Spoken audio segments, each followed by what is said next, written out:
a regência e o segundo reinado.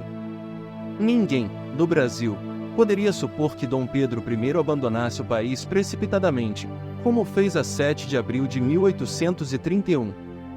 As forças conservadoras desejavam somente que ele regenerasse o seu ambiente, afastando-se de determinadas influências políticas.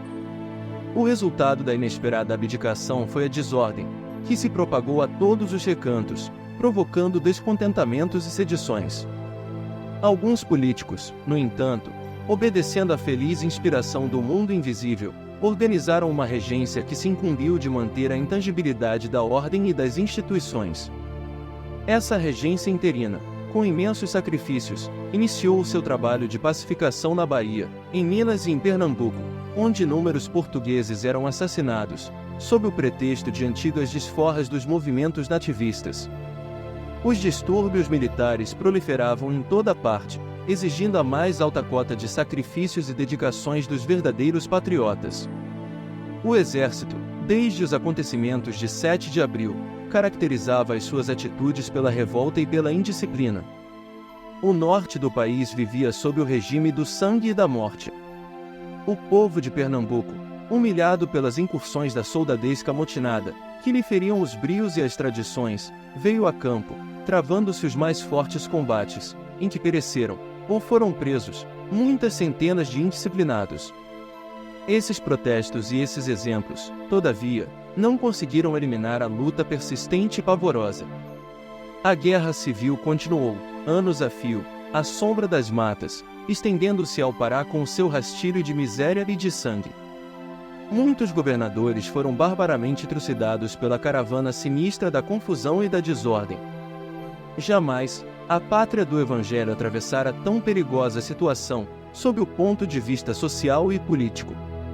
O partidarismo envenenava todos os ambientes com a vasa de suas paixões desenfreadas, e não fossem os mananciais do pensamento e da economia, fixados por Ismael nas regiões do Rio de Janeiro, de São Paulo e Minas, que asseguraram a própria estabilidade nacional, talvez não pudesse o Brasil resistir ao elemento embrutecedor, que suprimiria para sempre a sua unidade territorial. Depois de 4 anos de experimentações e lutas incessantes, a regência entregue a um dos homens mais enérgicos e prudentes da época, o eclesiástico Diogo Antônio Feijó, que iniciou a sua obra de honestidade e de civismo, sob a direção das falanges esclarecidas do infinito.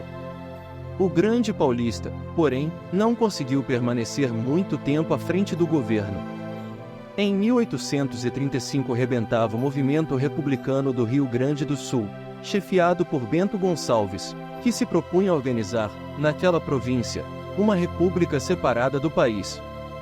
Esse movimento separatista iria consumir grande coeficiente das energias nacionais, porquanto só terminaria mais tarde sob a ação pacificadora do Segundo Reinado.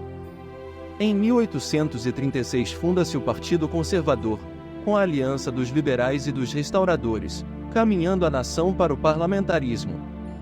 Feijó, porém, não se resignou com as providências levadas a efeito.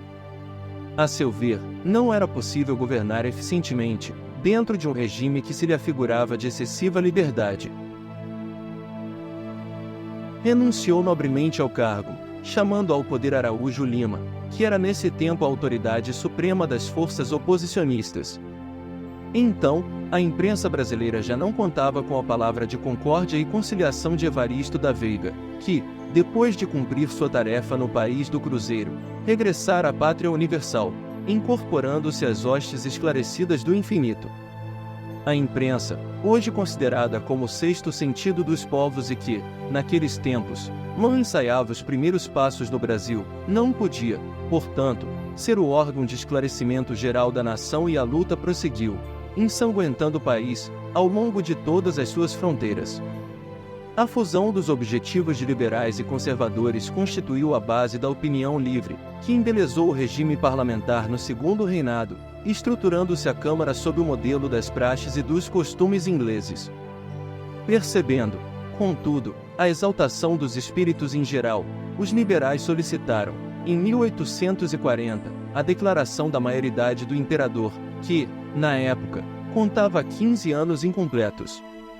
Semelhante acontecimento representava um golpe nos dispositivos constitucionais, mas todos os políticos reconheciam no jovem imperante a mais elevada madureza de raciocínio e as qualidades que lhes ornavam o caráter. Uma comissão de homens influentes procura no Paço Imperial, obtendo seu imediato assentimento.